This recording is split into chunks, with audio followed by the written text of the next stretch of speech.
Naririnig mo ba ang mga terminong simple majority at qualified majority? Ano ang mga ito? Manood ka po hanggang dulo ng video sapagkat sisikapin ng channel na ito na mailatag ito sa paraang maiintindihan ng marami. Siya nga po pala, ang principles na nakapaloob sa video na ito ay applicable rin sa sangguniang bayan, sangguniang panlungsod, at sangguniang panlalawigan. Wala pong pagkakaiba ang principles. Sa ibang sanggunian nga lamang, ang regular presiding officer ay ang vice mayor o vice governor. Upang maintindihan ang simple majority at qualified majority, dapat alam natin ang basic rules ng quorum. Panandali ang papasadahan po natin ang quorum sa video na ito, bagaman sa ibang video ay magkakaroon tayo ng higit na discussion. Ano ang quorum? Ang quorum ay tumutukoy sa nakararaming miyembro ng sanggunian na halal at kwalipikado. Ito ay ayon sa Section 53 ng Local Government Code. Upang malaman ang quorum sa sangguniang barangay, alamin muna natin ilan ba ang miyembro ng sangguniang barangay. Basically, siyam po lahat. Isang punong barangay na regular presiding officer, 7 sanggunian member o kagawad, at isang SK chairperson. Paunawa lamang po, maaaring may sangguniang barangay po na higit sa siyam dahil may sanggunian na maaaring may Indigenous Peoples Representative na nakaupo ayon sa Indigenous Peoples Rights Act. Ito po ang mga barangay na may presensya ng mga katutubo. Subalit ipagpapalagay po natin sa video na ito na kayo ay siyam lahat. Kung siyam po kayo, ilan ang quorum? Ang quorum ay 50% plus 1. Ang 50% ng 9 ay 4.5 plus 1. Ang sagot ay 5.5. Alisin na lamang po natin ang 0.5, kaya naman ang quorum ay 5. Sa madaling salita po, ang quorum ay anumang whole number o buong numero na mahigit sa kalahati. Ang kalahati ng 9 ay 4.5 at ang pinakamalapit na buong numero na mahigit sa kalahati ay 5. Kaya ang quorum ninyo ay 5. Kapag may quorum, maaari nang mag-transact ng official business. Maaari nang mag-session.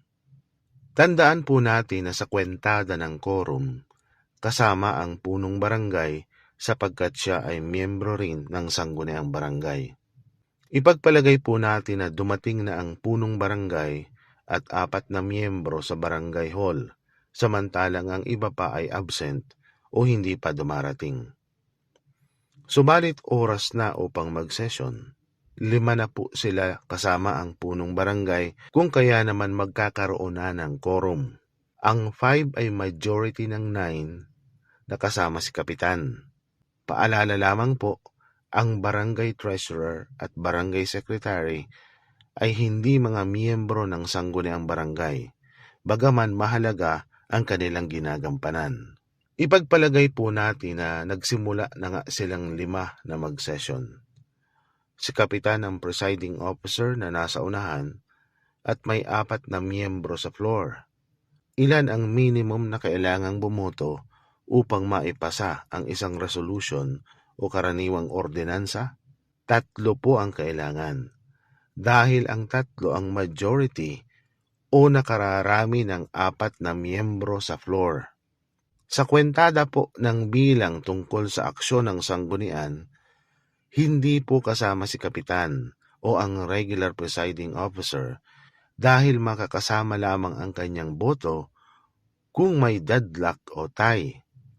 Balinto na po ito sa sinabi ko kanina na kung ang quorum ang kukwentahin, kasama sa ikokonsidera si kapitan.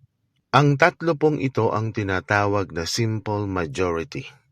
Ang simple majority ay tumutukoy sa nakararaming bilang ng miyembrong dumadalo sa isang pagpupulong na may quorum. Ang simple majority po na ito ay kayang magpasa ng isang pangkaraniwang resolusyon o ordinansa. Ano po ang mga halimbawa ng mga maaaring pagtibayin ng simple majority? pangkaraniwang mga resolution katulad ng inyong mga kahilingan sa iba't ibang ahensya, mga resolution ng pagkilala sa mga atleta, pagsuporta sa mga programa ng pamahalaan at iba pa. Paano kung ang dumating lang sa session ay ang punong barangay at ang 3 miyembro at bumoto ang 3 miyembro upang ipasa ang isang panukala? May simple majority po ba? Wala po, dahil wala ng quorum. Uulitin natin, ang simple majority ay tumutukoy sa nakararaming bilang ng miyembrong dumadalo sa isang pagpupulong na may quorum. Dumako naman po tayo sa qualified majority. Ang qualified majority ay ang nakararaming miyembro ng buong sanggunian.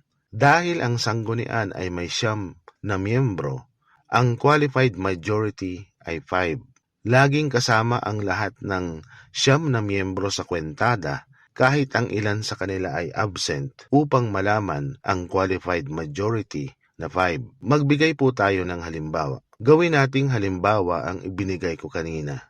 May schedule ng session at dumating na si Kapitan. Dumating na rin ang 4 na kagawad.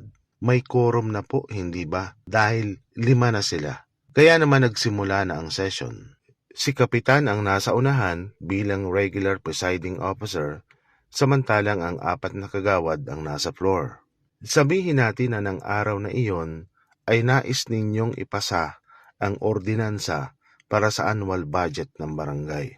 Sa bagong ruling po ng Supreme Court sa kaso ng Municipality of Corella et al. Versus Philconstruct, February 28, 2022, ang kailangang bilang ng boto upang maipasa ang isang annual budget, supplemental budget o anumang appropriation ordinance ay qualified majority. Take note po sa desisyon na ito ng Supreme Court, bagong ruling po ito. Balikan po natin ang halimbawa. Ipagpalagay po natin na nagsimula na ang session at ang 3 miyembro ay bumoto ng pabor sa pagpasa ng annual budget.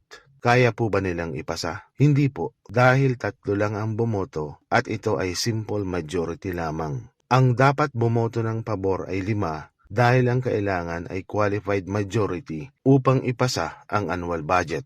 Kahit bumoto po ng pabor ang 4 na miyembro ay hindi pa rin kaya.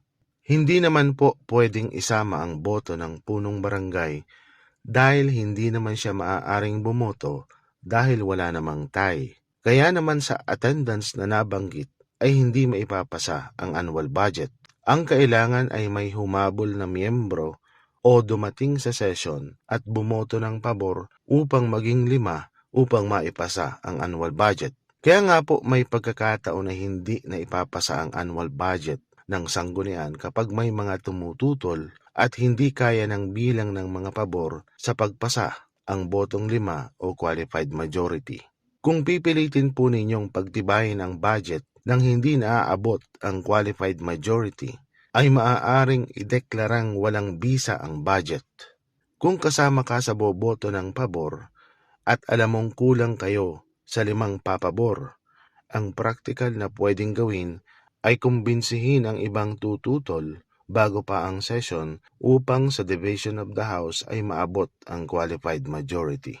Gusto po ba ninyo ng halimbawa kung kailan mapapasama sa computation ang boto ni Kapitan sa qualified majority sa pagpasa ng annual budget? Ito po, dumating kayong lahat na 9 sa session.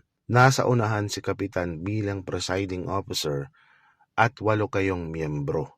Nang mag-division of the house, 4 na miyembro ang pumabor sa pagpasa ng annual budget at 4 naman ang tumutol. Dahil may tie o deadlock, bumoto ng pabor si Kapitan, kaya naging 5. Sa pagkakataong ito, nakamit ninyo ang qualified majority na 5 boto at mapagtitibay ninyo ang annual budget.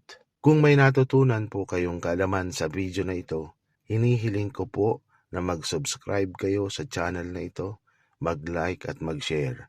Maraming salamat po sa inyong panonood.